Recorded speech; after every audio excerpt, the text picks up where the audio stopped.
मित्रांनो, स्वागत आहे तुमचं माझं या यूट्यूब चॅनलवर. तर आज आपण बनवणार आहोत पोपटी.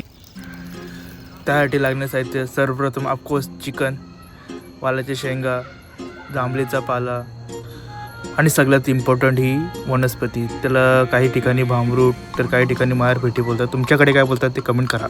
शेताकडे आलो होतो मी पाला जमा करण्यासाठी. मिळालेला सर्व पाला आम्ही स्वच्छ धुवून घेतला. पोपटी करण्यासाठी तुम्ही मडके किंवा डबा यूज करू शकता, पण मग शेंगा जास्त खाली करपू नये म्हणून जास्त पाला टाकावा. आणि हो, एक अत्यंत महत्त्वाची, शेंगा टाकल्यावर मीठ टाकायला चुकूनही विसरू नये, नाहीतर सर्व बेचव लागेल.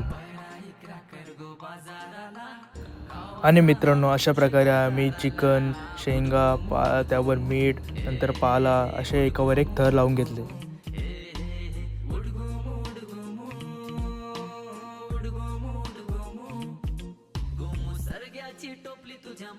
लावल्यात नंतर वरून थोडा आणखीन काटका लावून चारी बाजून कांदा लावून घ्यायचा.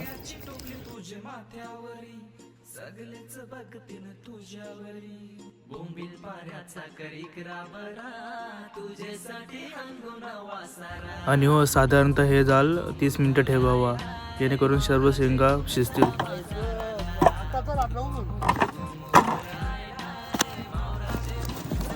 आता तुमची पोपटी खाण्यासाठी रेडी झालेली आहे. फक्त त्यातील पाला बाजूला काढायचा आणि रेडी टू सर्व.